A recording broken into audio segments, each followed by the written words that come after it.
Hi കുഞ്ഞീസ്, welcome back to my YouTube channel. എൻ്റെ മൂന്നാമത്തെ ലോങ് വീഡിയോ ആണ്. അപ്പം ഞാനിന്ന് മീനൊന്നും കിട്ടിയില്ല. അപ്പം ഞാൻ ഉച്ചയ്ക്ക് കറികളൊക്കെ ചിക്കൻ മേടിച്ചായിരുന്നു. അപ്പോൾ വെച്ചപ്പോൾ ഒന്ന് വീഡിയോ എടുക്കാൻ വിചാരിച്ചു, അത്രയേ ഉള്ളൂ. ഞാൻ പിന്നെ നമ്മുടെ കടുക് വറുത്തിട്ട് ചെറിയ ഉള്ളിയാണ് എടുത്തേക്കുന്നത്. ചെറിയ ഉള്ളിയിട്ട് കുറച്ച് കരിവേപ്പിലയും കൂടെ പാത്രത്തിലോട്ടിട്ടൊന്ന് ഇളക്കിയതിന് ശേഷം അതിലോട്ട് ഇഞ്ചിയും വെളുത്തുള്ളിയും പച്ചമുളകും കുരുമുളകും കൂടെ ചതച്ചാണ് വെച്ചിരുന്നത്. അതും കൂടെ അതിനകത്തോട്ട് ആവശ്യത്തിന് ഉപ്പും കൂടെ ഇട്ട് ഒന്ന് ജസ്റ്റ് ഒന്ന് ഇളക്കി കൊടുത്ത് ഇളക്കിയതിന് ശേഷം അതിലോട്ട് ഞാൻ ഒരു തക്കാളി എടുത്ത് വെച്ചിട്ടുണ്ട്. അതും കൂടെ ഇട്ട് കുറച്ച് മഞ്ഞൾപ്പൊടിയും കൂടെ ഇട്ട് ഒന്ന് ഇളക്കി അതൊന്ന് ജസ്റ്റ് വഴണ്ട് വരുന്ന സമയത്ത് ഞാൻ ചിക്കൻ നല്ല വൃത്തി കഴുകി വെച്ചിട്ടുണ്ട്, ഒരു 3-4 വെള്ളം. അപ്പോൾ അതിന് ആ പാത്രത്തിലോട്ട് കുറേശ്ശെ ഇട്ട് കൊടുക്കുകയാണ്. പക്ഷെ പാത്രം മാറ്റേണ്ടി വരുമെന്നാണ് തോന്നുന്നത്.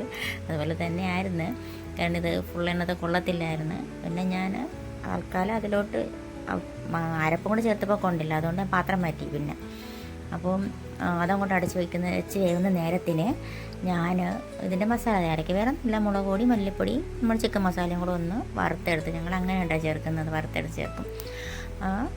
അപ്പം ഞാൻ പാത്രം മാറ്റി, കാരണം അരപ്പും കൂടെ ആകുമ്പോൾ മറ്റിയിൽ കൊള്ളത്തില്ലായിരുന്നു. എന്നിട്ട് നമ്മൾ ചിക്കനിലോട്ട് അരപ്പിട്ട് കൊടുത്തിട്ട് അതൊന്ന് ഇളക്കിയിട്ട് ഞാൻ ചെറിയ ചൂട് വെള്ളം കൂടി ഒഴിച്ചു കൊടുക്കും, കറി പോലെ വയ്ക്കാമെന്ന് വിചാരിച്ച്. എന്നിട്ട് ഞാൻ കുറച്ച് ഉലുവ പൊടിച്ച് വെച്ചിട്ടുണ്ടായിരുന്നു, അതും കൂടെ അതിൽ ചേർത്തായിരുന്നു. കാരണം ഉലുവ ഇട്ടില്ലെങ്കിൽ ഉപ്പ് കാണത്തില്ല എന്ന് അമ്മ പറഞ്ഞ്.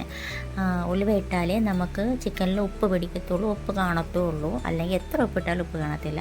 പിന്നെ അവസാനം ഞാൻ നമ്മുടെ ഗരം മസാല പൊടിച്ച് വെച്ചിരുന്നത് കുറച്ച് ചേർത്തിട്ട് ഒരു 10-15 മിനിറ്റ് വേവിച്ച്, എന്നിട്ടാണ് ഗരം മസാല അപ്പോൾ റെഡിയായി. അവസാനം ഗരം മസാലയും കുറച്ച് കരിവേപ്പിലയും കൂടി ഇട്ട് ഇറക്കി വെച്ചു. പിന്നെ അച്ചാറുണ്ടാക്കാൻ വിചാരിച്ചു. അച്ചാറുണ്ടാക്കാൻ ഞാൻ കടുക് വറുത്ത് ഇഞ്ചിയും വെളുത്തുള്ളിയും ഇട്ട് കൊടുത്ത് ഇഞ്ചിയും വെളുത്തുള്ളിയും പിന്നെ കരിവേപ്പിലയും കൂടെ ഇട്ട് ഒന്ന് ഇളക്കിയതിന് ശേഷം ഒരു 2 സ്പൂൺ മുളക് പൊടിയും കൂടി ഇട്ട് അതൊന്ന് മൂത്ത് വന്നപ്പം ഞാൻ മാങ്ങ ഇട്ട് കൊടുത്തു. മാങ്ങയിൽ ഓൾറെഡി ഞാൻ ഉപ്പും പിന്നെ നമ്മുടെ മുളകും കായൊക്കെ ചേർത്ത് വെച്ചിട്ടുണ്ടായിരുന്നു. പിന്നെ അതിലോട്ട് കുറച്ച് നമ്മുടെ ഉലുവയും കൂടെ ചേർത്ത് ഇളക്കി അച്ചാറും റെഡിയായി. ഇത് ചുണ്ടയ്ക്കയാണ്, തോരൻ വയ്ക്കാമെന്ന് വിചാരിച്ച്. അങ്ങനെ ചുണ്ടയ്ക്ക പറിച്ചുകൊണ്ട് വന്ന് അതിനെ ഇറുത്തെടുത്ത് കഴുകി അതിനെ ഇതുപോലെ ചതച്ചെടുക്കണം കല്ലിൽ വെച്ചിട്ട്. എന്നിട്ട് പൊട്ടിച്ചെടുക്കുമ്പോൾ അതിനകത്തുള്ള അരി പോകണം, തോട് മാത്രം മതി നമുക്ക്. അങ്ങോട്ട് മാറ്റിയിട്ട് കുറച്ച് 10 ചെറിയ ഉള്ളിയും കൂടെ ഞാൻ അരിഞ്ഞ് വെച്ചിട്ടുണ്ട്. കടുക് വറുത്ത് ആദ്യം നമ്മൾ ചുണ്ടയ്ക്ക ഇട്ട് കൊടുക്കണം കേട്ടോ. ചുണ്ടയ്ക്ക് ഇത്തിരി വേവുള്ളതുകൊണ്ട് അതൊന്ന് ഇട്ട് കൊടുത്ത് ഇളക്കിയിട്ട് ഞാൻ കുറച്ച് ഉപ്പും കൂടി ഇട്ട് കൊടുത്ത് എന്നിട്ട് ഇളക്കി അതൊന്ന് അടച്ച് വെച്ച് ഒരു 10 മിനിറ്റ് വെന്തു. അതിന് ശേഷം കുറച്ച് മഞ്ഞൾപ്പൊടി ഇട്ട് കൊടുക്കുകയാണ്. അത് ഇളക്കിയിട്ട് ഞാൻ നമ്മുടെ അരിഞ്ഞ് വെച്ചേക്കുന്ന കൊച്ചുള്ളിയും കൂടെ ഇട്ട് കൊടുത്ത് ഇതിനിടയ്ക്ക് ഞാൻ തോരത്തിനുള്ള അരപ്പൻ റെഡിയാക്കി വെച്ചിട്ടുണ്ടായിരുന്നു. അപ്പോൾ അത് വെന്തപ്പോൾ ഞാൻ നമ്മുടെ അരപ്പ് ഇട്ട് കൊടുക്കുകയാണ്. അന്ന് തോരൻ റെഡി. അപ്പോൾ ഉച്ചയ്ക്ക് ചിക്കൻ കറി, അച്ചാറും തോരനും ഉണ്ടായിരുന്നേ. അടിപൊളി ചോറ് കഴിച്ചപ്പോൾ ഇന്നത്തെ വീഡിയോ ഇത്രയേ ഉള്ളൂ. ഓക്കെ, ബൈ, സീ യു അടുത്ത വീഡിയോയിൽ കാണാം.